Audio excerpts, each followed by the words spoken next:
नमस्कार दोस्तों, आप लोग यह तो जानते ही होंगे कि शूर्पणखा कौन थी, लेकिन आप यह नहीं जानते होंगे कि उसने अपने पूरे जीवन काल में क्या क्या किया। आज हम आपको शूर्पणखा के बारे में 10 ऐसे रोचक तथ्य बताएंगे जिसे आप शायद ही जानते होंगे। शूर्पणखा का पहला रोचक तथ्य यह है कि शूर्पणखा ऋषि विश्वश्रवा और कैकसी की पुत्री तथा लंका नरेश रावण की बहन थीं। शूर्पणखा अर्थात जिसके नख सूप के समान हो। दूसरा रोचक तथ्य है कि शूर्पणखा के पति का नाम दानवराज विद्युतजिह्वा था। रावण ने कुबेर को बेदखल करके लंका में जम जाने के बाद उसने अपनी बहन शूर्पणखा का विवाह कालका के पुत्र दानवराज विद्युतजिह्वा के साथ कर दिया था। तीसरा रोचक तथ्य यह है कि शूर्पणखा ने अपने भाई रावण को श्राप दिया था, क्योंकि त्रिलोक्य विजय पर निकले रावण ने एक युद्ध में शूर्पणखा के पति विद्युतजिह्वा को भी मार दिया था। इससे शूर्पणखा बहुत दुखी हुई। उसने मन ही मन रावण को श्राप दिया कि मेरे ही कारण तेरा सर्वनाश होगा। रावण ने उसे आश्वस्त करते हुए अपने भाई खर के पास रहने के लिए भेज दिया। वह दंडकारण्य में रहने लगी। चौथा रोचक तथ्य यह है कि शूर्पणखा श्रीराम पर मोहित हो गई थी। कथा के अनुसार श्री राम दंडकारण्य में ही रहते थे। वहां शूर्पणखा ने जब श्री राम को देखा तो वह उन पर मुग्ध हो गई।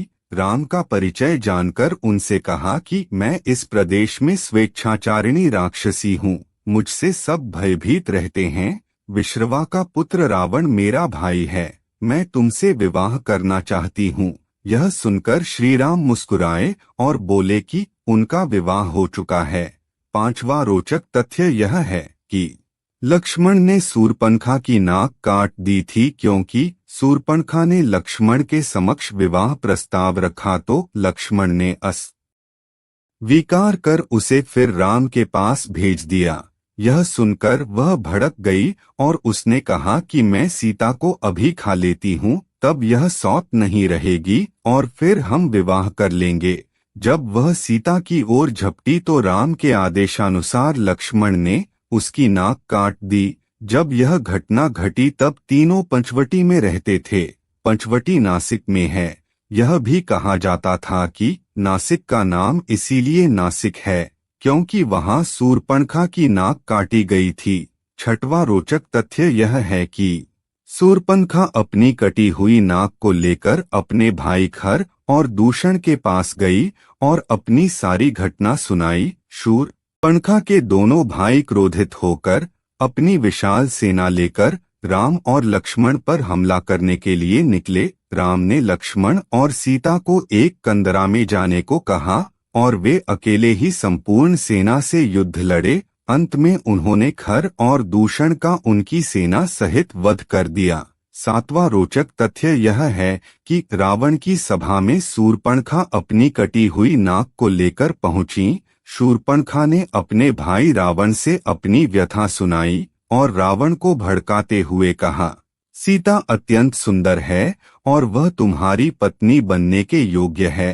तब रावण ने अपनी बहन के अपमान का बदला लेने के लिए अपने मामा मारीच के साथ मिलकर सीता अपहरण की योजना रची। शूर्पणखा का आठवां रोचक तथ्य यह है कि वह पूर्व जन्म में इंद्रलोक की नयनतारा नामक अप्सरा थीं। उस समय पृथ्वी पर वज्रा नामक एक ऋषि घोर तपस्या कर रहे थे।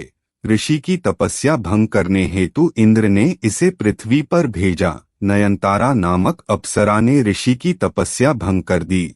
वज्रा ऋषि की तपस्या भंग होने पर उन्होंने इसे राक्षसी होने का शाप दे दिया।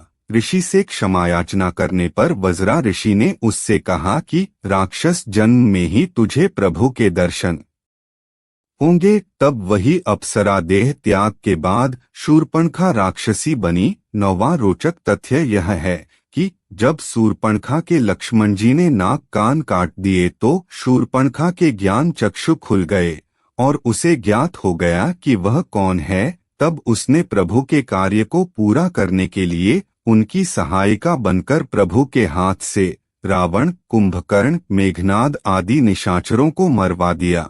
और प्रभु प्राप्ति की उचित प्रक्रिया अपनाने के लिए पुष्कर में चली गई और जल में खड़ी होकर भगवान शिव का ध्यान करने लगी। 10वां रोचक तथ्य यह है कि शिव आराधना के बाद भगवान शिव ने शूर्पणखा को दर्शन देकर उसे वर प्रदान किया कि द्वापर युग में जब श्री राम कृष्ण अवतार लेंगे तब कुब्जा के रूप में तुम्हें कृष्ण से पति सुख की प्राप्ति होगी। तब श्री कृष्ण तुम्हारी कुबड़ ठीक करके वही नयनतारा अप्सरा का मनमोहक रूप प्रदान करेंगे।